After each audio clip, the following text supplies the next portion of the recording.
You are not losing because people hate you. You are losing because people hesitate when your name comes up.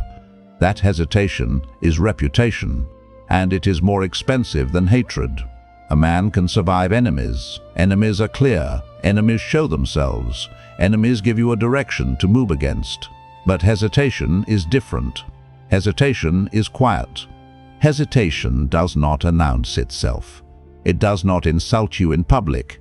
It does not confront you face to face. It simply removes you from rooms you never knew existed. Someone mentions your name. The room pauses. One man says, "He is talented, but I would be careful with him." That is enough. No trial, no defense, no explanation, no second chance. No second chance, no second chance. Just a door closing in silence. This is the reputation game, and most men are losing it because they do not even know the scoreboard exists. You think people forget the ignored message, the unpaid favor, the small disrespect, the promise you broke because it was inconvenient. They do not. They may not bring it up. They may not argue. They may not demand an apology. They may even smile when they see you again. But privately, they adjust. They trust less. They share less. They refer less. They protect themselves more. And the brutal part is this: you often do not lose opportunity in the moment you make the mistake. You lose it later, when your name reaches a room before your body does. Life is not one round. It is a tournament. Every interaction is either building evidence for you or against you. Every reply, every promise, every delay, every debt, every act of restraint, every act of arrogance, every moment where you choose convenience over character, all of it becomes data. And the world is always collecting data. Machiavelli understood something modern men pretend is not true. Men do not judge you by your private intentions. They judge you by what they can see, what they can hear, what they experience, and what others whisper when you are not present. He wrote, "Men in general judge more from appearances than from reality."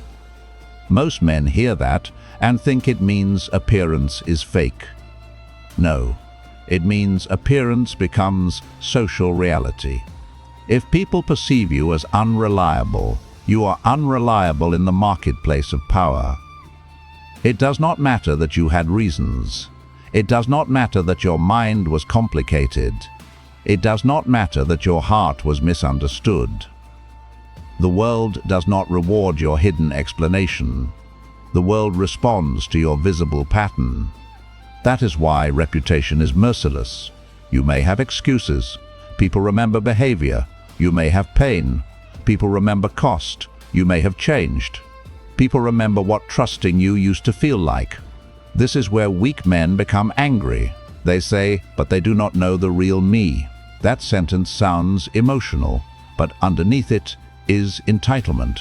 The world does not owe you perfect interpretation. If your actions created the wrong perception, you either repair the pattern or pay the price. A prince who cannot control how he is seen will eventually be controlled by those who define him. Most men measure the conversation. Powerful men measure the pattern. A weak man asks, "Did I win that interaction?" A strategic man asks, "What did that interaction teach the world to expect from me?" That difference is everything, because the fool plays for the moment. The ruler plays for the pattern.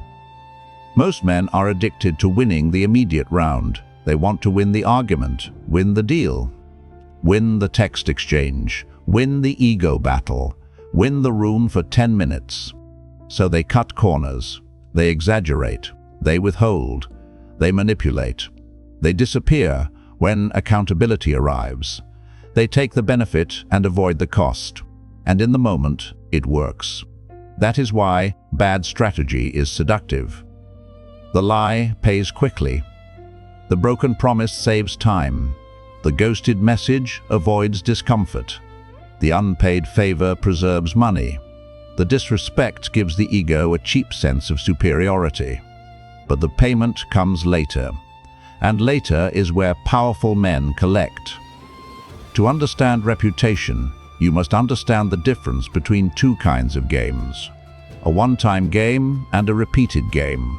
In a one-time game, you interact once. No history, no future, no consequences beyond the immediate moment.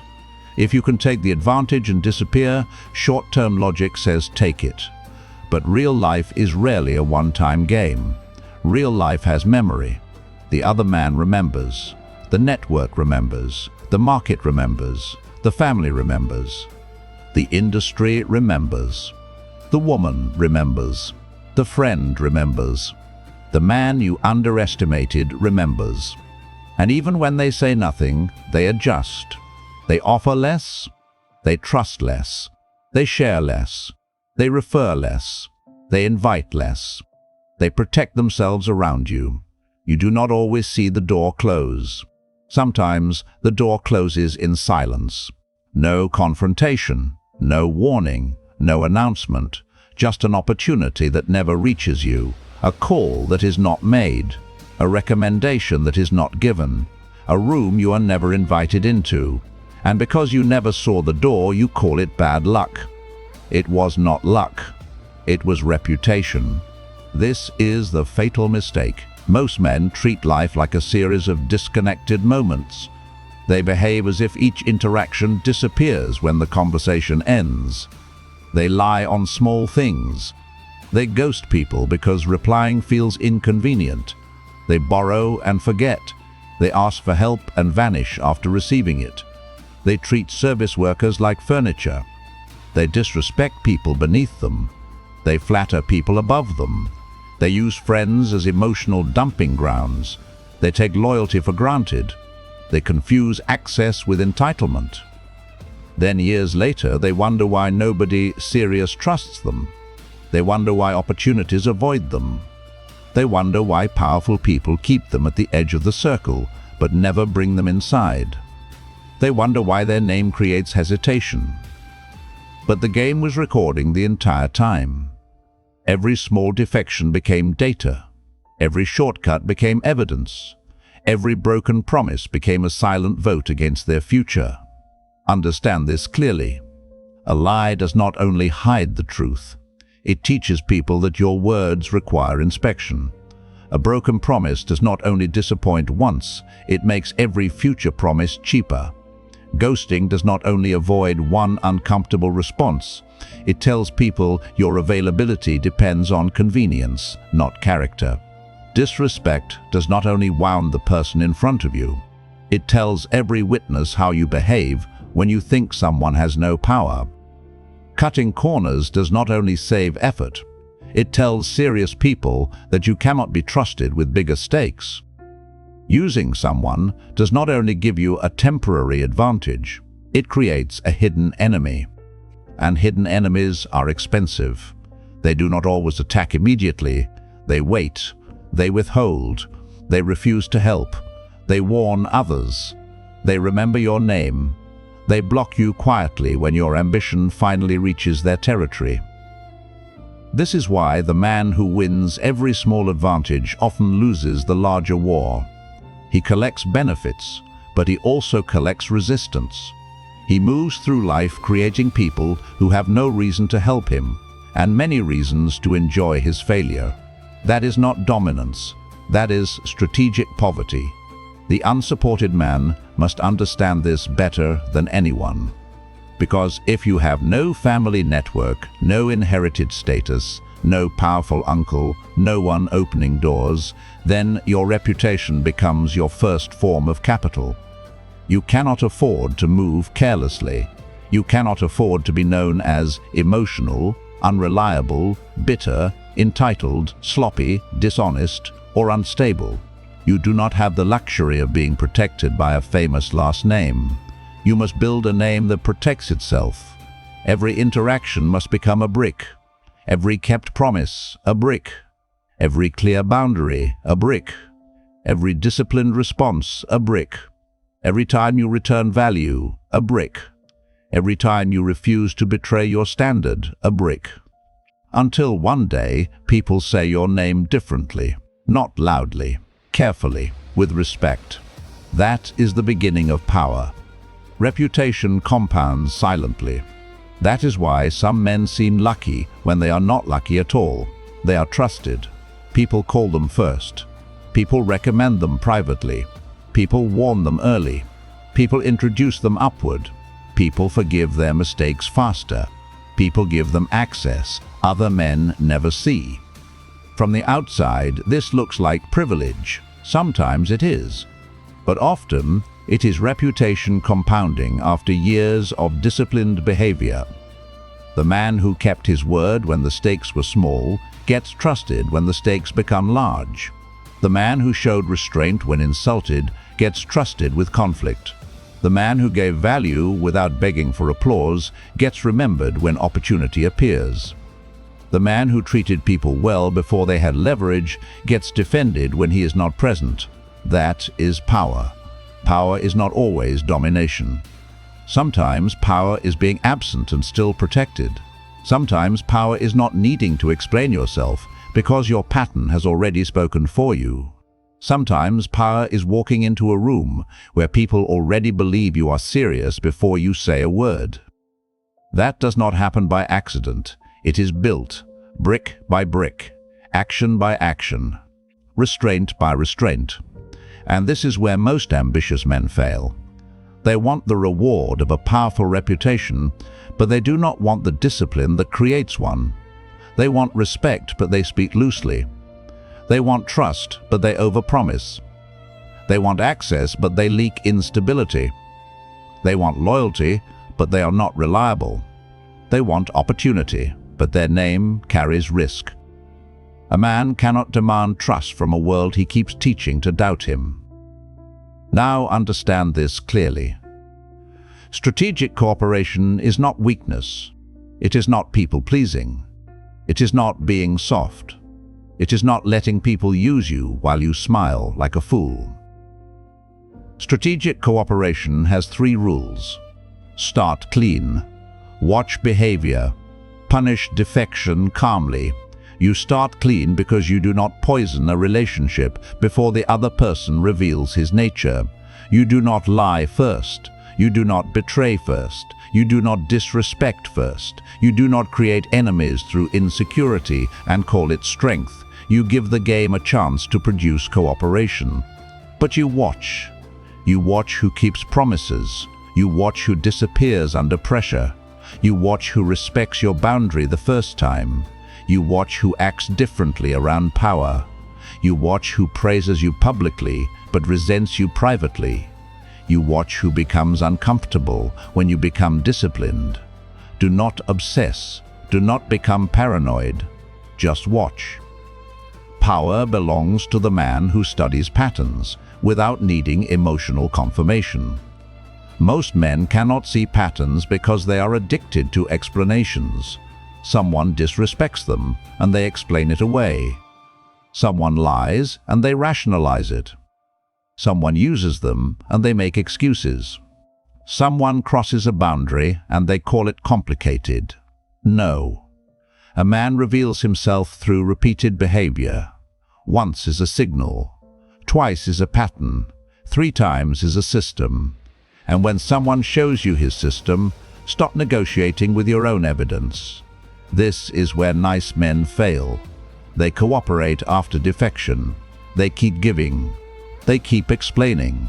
They keep hoping. They keep calling their fear of confrontation maturity. But if betrayal produces no consequence, you have trained the other person to repeat it. A boundary without consequence is decoration. A standard without enforcement is fantasy. And forgiveness without memory is an invitation. The strategic man forgives differently. He does not carry emotional poison forever. That would make him a prisoner of the past. But he does not delete the file. If someone changes behavior, he may allow cooperation again. But access returns slowly. Trust must be rebuilt through repeated evidence. Not apology, not tears, not dramatic speeches, not guilt. Evidence. This is the reputation game at the personal level. You are not only building your own reputation, you are also ranking the reputation of everyone around you. Who can be trusted with information? Who can be trusted with opportunity? Who can be trusted with conflict? Who can be trusted when there is nothing to gain? Who only behaves well when they are being watched? Who becomes dangerous when they feel ignored? Who benefits from your weakness? Who respects your rise? Who quietly wants you dependent? These questions matter because access is expensive. When you give the wrong person access to your mind, your plans, your time, your weakness, your network, or your ambition, you are not being generous, you are being careless. But now turn the blade inward. Because your reputation is also someone else's evidence, people are watching you the same way.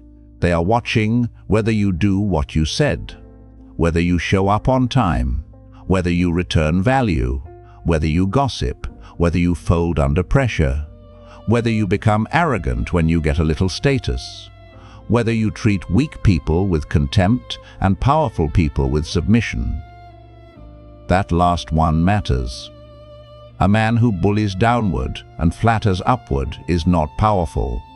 He is a servant looking for someone weaker so he can imitate mastery. Real authority is consistent. It does not need a victim to feel tall. This is why your daily conduct matters. Not because morality will magically reward you, but because predictability creates trust. Trust creates access. Access creates opportunity. Opportunity creates leverage. Leverage creates power. The chain is simple, but most men break it at the first link because they cannot control their impulses.